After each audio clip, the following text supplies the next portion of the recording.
Nga eh. Tapos ngayon, nakaikot na naman na sila at mukhang maiipit yung isa. Fury of the Phoenix, sakto. First blood para dito kay Miguel. Pero yung PC pa naman ay kukonekta kay Super Friends. Ryzen with a kill. Muna nila yung first layer of defense dito. At yun na nga mismo yung ataking agad dito ni Brusco. Pero Fury of Phoenix, huminto ang mundo dito para sa Onyx PH Turtle. Para dito Smart Omega, tumunan agad doon si James. Trying to back away. Pero nahuli pa rin, naabutan siya dito na King Kong. Berserker versus Searing Torment. Lahat ng tao bata. Face off nga talaga. Yung makikita natin dito. Naunahan agad dito ni Brusco si Perxiva. Even with him trying to run away. Abutan pa ba siya? Super sa pinakaharap. Reversing Firefall. Umatake na reverse. Returns of Sun. Si King Kong sinasagalakan mga members dito. Netsuki. Papunta na. Ngayon kino-corner na nila. Tutulong naman si Perxiva. Pero naikasa in terms of Suns. Sa pinakalikod na doon niya balibago na Tsunami Slam. Yun ang Phoenix. Hindi masyadong gagana kasi makakagalaw pa rin mga members dito ng Onyx. As they take down 2.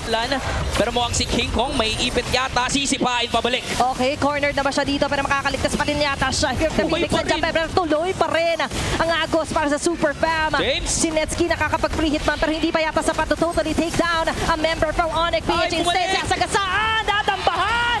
Pati ni Brusco na rin na nasa pinakaharap. Tanggal agad si Netsuki. Kahit mabagal, okay lang. Walang problema. At wala rin problema kahit may tore pa. Winning condition nila yung carry, pero mukhang may pagpalag agad dun sa gitna. At umatake agad with Tsunami Slam. Sumabahin naman yung Fury of the Phoenix. Kaso nga lang, it's too late na ba? Kasi hindi makakapag-back away. Immortality na poke off na agad for Perxiva. Tumama yung Dark Wave.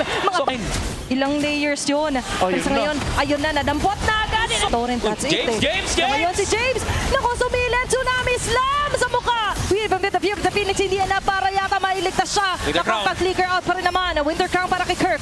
Maksya rin yung inatake at posibleng target. Pero Perxiva, bago pa makasipa, mapapatay ba agad? Immortality na poke off habang yung Lord naman sisecure agad dito na King Kong. Winter Crown play, makakaligtas dito. Compared to Ryzen kasi humit yung Harley. Okay na dito yung concealed play, sabay.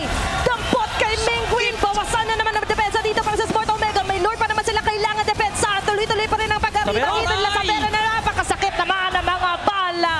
It's going to be Ryzen na mabubuhay para pumalik doon kay Mingguin. Kaso si James ay mamamatay na rin as Onyx Fish slowly makes their way. Looking in their size, it's a base.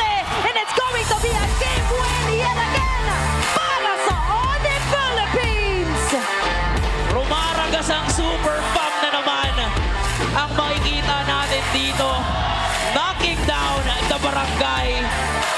Hindi na tayo mabot sa puntong nakasabay ang Smart Omega.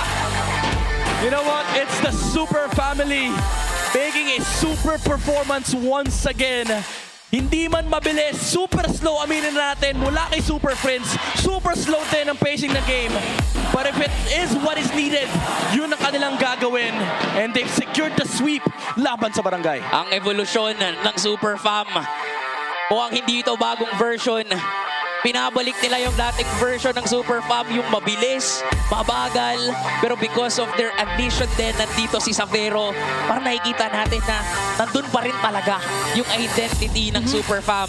Pero props to Smart Omega, nakita natin dito, tinatry nilang lumaban. Sabay-sabay natin palakpakan dito ang Smart Omega.